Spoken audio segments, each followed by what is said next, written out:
Hi friends, ഒരുപാട് കുട്ടികളുടെ ഒരു സംശയമാണ് ഇന്ന് നമ്മൾ നോക്കാൻ പോകുന്നത്. അതായത് 10ാം ക്ലാസ് കഴിഞ്ഞ് പോളിടെക്നിക്ക് പഠിച്ചാൽ എന്തെങ്കിലും കുഴപ്പമുണ്ടോ? ഇത് വളരെയധികം കുട്ടികളുടെ ഒരു സംശയമാണ്. 10ാം ക്ലാസ് കഴിഞ്ഞ് പോളിടെക്നിക്ക് പഠിച്ചാൽ ജോലി കിട്ടുമോ? +2 ഇല്ലാതെ പോളിടെക്നിക്ക് പഠിച്ചാൽ എന്തെങ്കിലും കുഴപ്പമുണ്ടോ? അതൊക്കെ നമ്മൾ ഇന്നത്തെ വീഡിയോയിലൂടെ നോക്കാൻ പോവുകയാണ്. ഇങ്ങനൊരു വീഡിയോ ഇന്നേ വരെ മലയാളത്തിൽ ഇറങ്ങിയിട്ടില്ല എന്ന് തന്നെ പറയാം. 10ാം ക്ലാസ് കഴിഞ്ഞ് പോളിടെക്നിക്ക് പഠിച്ചാൽ എന്തെങ്കിലും കുഴപ്പമുണ്ടോ എന്നതിനെ പറ്റി വിശദമായിട്ടുള്ള ഒരു വീഡിയോ. ഇനി നമ്മൾക്ക് 10ാം ക്ലാസ് കഴിഞ്ഞ് നേരിട്ട് പോളിടെക്നിക്ക് പഠിച്ചുള്ള അഡ്വാൻറ്റേജസ് എന്താണെന്ന് നോക്കാം. സേവ് 2 ഇയേഴ്സ്, നമുക്ക് 2 വർഷം ലാഭിക്കാം. അതായത് +2 പോകേണ്ട ആവശ്യമില്ല. ആ 2 വർഷം നമുക്ക് നേരിട്ട് ലാഭിക്കാം. Early entry into the college life, അതായത് 10ാം ക്ലാസ് കഴിഞ്ഞ് നേരിട്ട് പോളിടെക്നിക്കിൽ പോവുകയാണെങ്കിൽ അതൊരു കോളേജ് ലൈഫ് പോലെയാണ്. അതായത് ഒരു കോളേജ് ലൈഫിന്റെ എക്സ്പീരിയൻസ് ആണ്. ഒരു കോളേജ് തന്നെയാണ് പോളിടെക്നിക് എന്ന് പറയുന്നത്. അതുകൊണ്ട് തന്നെ നമുക്കൊരു കോളേജ് ലെവൽ ഫ്രീഡം ഒക്കെ അവിടെ എക്സ്പെക്ട് ചെയ്യാം. ആ സമയം നമ്മൾ +1 +2 പോവുകയാണെങ്കിൽ നമുക്ക് വീണ്ടും സ്കൂളിൽ തന്നെ 2 വർഷം കൂടെ സ്പെൻഡ് ചെയ്യേണ്ടതായിട്ട് വരും. അത് ഒരു സ്കൂൾ പോലെ സ്ട്രിക്റ്റ് ഒക്കെ ഉണ്ട് ഏകദേശം +1 +2. പിന്നെ ഉള്ളത് എലിജിബിൾ ഫോർ ബിടെക് വിത്തൗട്ട് +2. അതായത് ഈ ഒരു കോഴ്സിന് വലിയൊരു അഡ്വാൻറ്റേജ് തന്നെയാണ്. അതായത് നമുക്ക് +2 പഠിക്കാതെ ബിടെക് പഠിക്കാവുന്നുള്ളത് ഈ ഒരു കോഴ്സിന് വലിയൊരു അഡ്വാൻറ്റേജ് ആണ്. അതായത് 10 കഴിഞ്ഞ് പോയിട്ട് പോളി കഴിഞ്ഞ് ബിടെക് ചെയ്യാം. അവിടെ +2ന്റെ ആവശ്യമില്ല. ആ സമയം വേറൊരു അഡ്വാൻറ്റേജ് എന്താണെന്ന് വെച്ചാൽ നേരിട്ട് നമുക്ക് ബിടെക്കിന്റെ 2ാം വർഷത്തേക്കും ഈ ഒരു കോഴ്സ് കൊണ്ട് എൻ്റർ ചെയ്യാമെന്നുള്ളതും വലിയൊരു അഡ്വാൻറ്റേജ് തന്നെയാണ്. റെഡ്യൂസ് സ്റ്റഡി എക്സ്പെൻസസ്, അതായത് +2 നമ്മൾ പോയിട്ടാണ് പോളി പോകുന്നതെങ്കിൽ നമുക്ക് +2 പഠിക്കുന്ന അതിൻ്റെതായിട്ടുള്ള പണച്ചിലവ് ഉണ്ടാകും. അത് നമുക്ക് മാറ്റാൻ സാധിക്കും. ഇതിന്റെ ഒരു അഡ്വാൻറ്റേജ് ആണ് 10 കഴിഞ്ഞ് നേരിട്ട് പോളി പോയാലുള്ള. Early entry into job market, അതും ഇതിന്റെ ഒരു വലിയൊരു അഡ്വാൻറ്റേജ് തന്നെയാണ്. അതായത് 10 കഴിയുമ്പോൾ നമുക്ക് ഏകദേശം ഒരു 15-16 വയസ്സേ കാണത്തുള്ളൂ. അത് കഴിഞ്ഞ് നേരിട്ട് പോളി പോവുകയാണെങ്കിൽ നമുക്കൊരു 18-19 വയസ്സിനുള്ളിൽ പോളി കംപ്ലീറ്റ് ചെയ്തിട്ട് ഉടനെ ജോലിക്ക് പ്രവേശിക്കാം എന്നുള്ളതും ഇതിന്റെ ഒരു വലിയൊരു അഡ്വാൻറ്റേജ് തന്നെയാണ്. അത് സാമാന്യം നല്ല ജോലിയിലേക്ക് തന്നെ നമുക്ക് പോളി പാസ്സായാൽ എൻ്റർ ചെയ്യാവുന്നതാണ്. അതായത് നമുക്കൊരു ജൂനിയർ എഞ്ചിനീയർ ലെവൽ അല്ലെങ്കിൽ സൂപ്പർവൈസർ ലെവൽ പോസ്റ്റിലേക്കൊക്കെ നമുക്ക് എൻ്റർ ചെയ്യാവുന്നതാണ്. അതുപോലെ തന്നെ ഗവൺമെന്റ് ജോലിക്ക് സാധ്യതകൾ വളരെയേറെയാണ്. Reduce stress of +2 board exam, അതായത് നമ്മളിപ്പോ +2 പഠിക്കുകയാണെങ്കിൽ നമുക്ക് +2 പബ്ലിക് എക്സാം എഴുതേണ്ടതായിട്ട് വരും. അതായത് പൊതുവായിട്ടുള്ള സമൂഹം മൊത്തം നോക്കിക്കൊണ്ടിരിക്കുന്ന ഒരു എക്സാം ആണ്. അതായത് വീട്ടുകാരും നാട്ടുകാരും കൂട്ടുകാരും എല്ലാം നമ്മളെ കമ്പയർ ചെയ്യുന്ന ഒരു എക്സാം ആണ് +2 ബോർഡ് എക്സാം എന്നുള്ളത്. അത് നമുക്ക് എഴുതണ്ട എന്നുള്ളതും 10 കഴിഞ്ഞ് പോളി പോയാലുള്ള ഒരു അഡ്വാൻറ്റേജ് ആയിട്ട് എനിക്ക് തോന്നുന്നു. അതായത് +2 ബോർഡ് എക്സാം എന്ന് പറയുന്നത് എല്ലാരും നോക്കിക്കൊണ്ടിരിക്കുന്ന അമ്മമാരും വീട്ടുകാരും എല്ലാം നോക്കുന്ന ഒരു എക്സാം ആണ്. ആ ഒരു എക്സാം നമുക്ക് സ്കിപ്പ് ചെയ്യാം. അതോടൊപ്പം 10 കഴിഞ്ഞ് പോളി പഠിച്ച് ബിടെക് നമ്മൾ പോകാം എന്നുള്ളതും വളരെ വലിയൊരു കാര്യമായിട്ട് എനിക്ക് തോന്നുന്നു. എല്ലാരും നോക്കിക്കൊണ്ടിരിക്കുന്ന ഒരു പരീക്ഷ തന്നെയാണ് +2.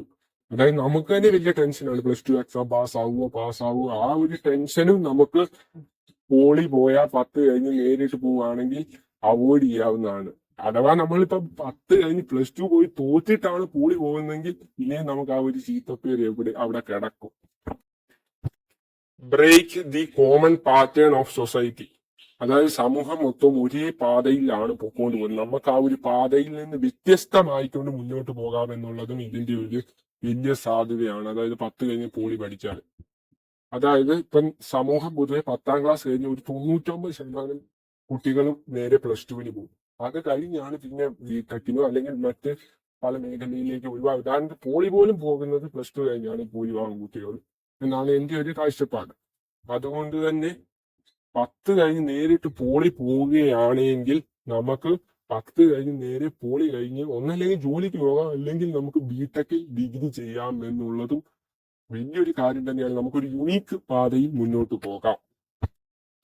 ഇനി നമ്മൾ നോക്കാൻ പോകുന്നത് 10 കഴിഞ്ഞ് +2 പോകാതെ പോളിടെക്നിക് പഠിച്ചാൽ എന്തെങ്കിലും കുഴപ്പമുണ്ടോ എന്നതാണ്. ഇതൊരു വലിയ സംശയം തന്നെയാണ്. 10ാം ക്ലാസ് കഴിഞ്ഞ് പോളിടെക്നിക് പഠിച്ചാൽ ജോലി കിട്ടുമോ എന്നുള്ളത്. അതായത് +2 ഇല്ലാതാണ് നമ്മൾ പോളിടെക്നിക് പഠിക്കുന്നത്. അതുകൊണ്ട് തന്നെ ജോലി കിട്ടുമ്പോൾ +2വിന്റെ സർട്ടിഫിക്കറ്റ് ആവശ്യമായി വരുമോ എന്നത് വളരെ ഒരു സംശയമുള്ള കാര്യമാണ് പലർക്കും. അത് നമുക്ക് ക്ലിയർ ചെയ്യാൻ നോക്കാം. അതായത് ഇപ്പൊ നമ്മൾ ആദ്യം ഗവൺമെന്റ് ജോലിയുടെ കാര്യത്തിലാണെങ്കിൽ ഒരു പ്രശ്നവും ഇല്ല 10 കഴിഞ്ഞ് പോളിടെക്നിക് പഠിച്ചാൽ. കാരണം 10 കഴിഞ്ഞ് പോളിടെക്നിക്കിലോട്ട് എൻ്റർ ചെയ്യാമെന്നുള്ള കാര്യം തന്നെ ഗവൺമെന്റ് വെച്ചേക്കുന്നതാണ്. അതുകൊണ്ട് ഗവൺമെന്റിന് അറിയാം അതുകൊണ്ട് അതിനെപ്പറ്റി ഓർത്ത് നിങ്ങൾ ആരും പേടിക്കേണ്ട കാര്യമില്ല. മിക്കവാറും ഗവൺമെന്റ് ജോലികളുടെ നോട്ടിഫിക്കേഷൻ വരുമ്പോൾ ഡിപ്ലോമ മാത്രമാണ് ചോദിക്കാറുള്ളത്. 10ന്റെ സർട്ടിഫിക്കറ്റ് പോലും പലപ്പോഴും ചോദിക്കാറില്ല എന്നുള്ളതാണ് സത്യം. ഡിപ്ലോമ പാസ്സാണോ എന്നാണ് ചോദിക്കുന്നത്. 10 പാസ്സായിട്ടാണോ +2 പാസ്സായിട്ടാണോ ഡിപ്ലോമ എന്ന് ഗവൺമെന്റ് ജോലികൾക്ക് ചോദിക്കാറേ ഇല്ല. ഡിപ്ലോമ നിങ്ങൾ പാസ്സാണോ? ചില ജോലികൾക്ക് SSLC പ്ലസ് ഡിപ്ലോമ എന്ന് ചോദിച്ച് കണ്ടിട്ടുണ്ട്. ഇതിൽ മിക്കവാറും ഡിപ്ലോമ പാസ്സാണോ എന്ന് മാത്രമാണ് ചോദിക്കാറ് ഗവൺമെന്റ് ജോലികൾ. ഇനി നമുക്ക് പ്രൈവറ്റ് ജോലികളുടെ കാര്യം നോക്കാം. പ്രൈവറ്റ് ജോലികൾക്കാണ് എങ്കിൽ പ്രൈവറ്റ് ജോലിക്ക് മിക്കവാറും അവർ ഡിപ്ലോമ പാസ്സാണോ, ഡിപ്ലോമയുടെ സർട്ടിഫിക്കറ്റ് ആണ് ചോദിക്കാറുള്ളത്. ഡിപ്ലോമ എന്ന് പറഞ്ഞാൽ പോളിടെക്നിക്കിന്റെ വേറൊരു പേരാണ് ഡിപ്ലോമ എന്നുള്ളത് ഞാൻ ഉദ്ദേശിച്ചത്. മിക്കവാറും പ്രൈവറ്റ് ജോലികൾക്കെല്ലാം പോളിടെക്നിക് പാസ്സാണോ എന്ന് മാത്രമേ ചോദിക്കാറുള്ളൂ. അല്ലാതെ നിങ്ങൾ 10 കഴിഞ്ഞാണോ +2 കഴിഞ്ഞാണോ അല്ല ഡിഗ്രി കഴിഞ്ഞാണോ ഡിപ്ലോമ എന്നുള്ള ഡിപ്ലോമയുടെ സർട്ടിഫിക്കറ്റ് ആണ് അവര്. അതായത് പല ഡിപ്ലോമകളുണ്ട്, മെക്കാനിക്കൽ, സിവില്, അതായത് അതിൻ്റെതായിട്ടുള്ള ജോലിക്കുള്ള ഡിപ്ലോമ നിങ്ങൾ പാസ്സാണോ. ഇപ്പം ഒരു വർക്ക്ഷോപ്പിലാണെങ്കിൽ മെക്കാനിക്കൽ ഡിപ്ലോമ നിങ്ങൾ ഓട്ടോമൊബൈൽ ഡിപ്ലോമ പാസ്സാണോ. അതിൽ ഇപ്പോഴും കമ്പ്യൂട്ടറുമായിട്ട് ബന്ധപ്പെട്ടാണെങ്കിൽ കമ്പ്യൂട്ടർ എഞ്ചിനീയറിംഗ് ഡിപ്ലോമ പാസ്സാണോ. അങ്ങനെയാണ് പ്രൈവറ്റ് ജോലികൾക്ക് ചോദിക്കാറുള്ളത്. ഒരുപക്ഷെ പ്രൈവറ്റ് ജോലികൾക്ക് പലപ്പോഴും ഡിപ്ലോമയിൽ 1-2 വിഷയം സപ്ലി ഉള്ളവർക്ക് പോലും ജോലി കിട്ടിയതായിട്ട് കാണാറുണ്ട്. 2, 3, 5 സപ്ലി ഒക്കെ ഉള്ള കുട്ടികൾക്ക് പോലും ജോലി കിട്ടാറുണ്ട്. അപ്പം ഗവൺമെന്റ് ജോലിക്ക് ഒരിക്കലും കിട്ടത്തില്ല. അപ്പോൾ ഒരു സപ്ലി ഉണ്ടെങ്കിൽ പോലും ഗവൺമെന്റ് ജോലിക്ക് നമുക്ക് അപ്ലൈ ചെയ്യാൻ പറ്റത്തില്ല. പ്രൈവറ്റിലാണ് സപ്ലി ഉണ്ടെങ്കിൽ പോലും നമുക്ക് ജോലി കിട്ടും. അപ്പം പിന്നെ എന്താണ് പേടിക്കാനുള്ളത്? നിങ്ങൾ 10 കഴിഞ്ഞ് ഡിപ്ലോമ പാസ് ആണെങ്കിൽ നിങ്ങൾക്ക് എന്താണെങ്കിലും ജോലി കിട്ടും. ഒരുവിധം സപ്ലി ഉള്ളവർക്ക് പോലും പലപ്പോഴും പ്രൈവറ്റിൽ ജോലി കിട്ടും, ഗവൺമെന്റ് കിട്ടത്തില്ല.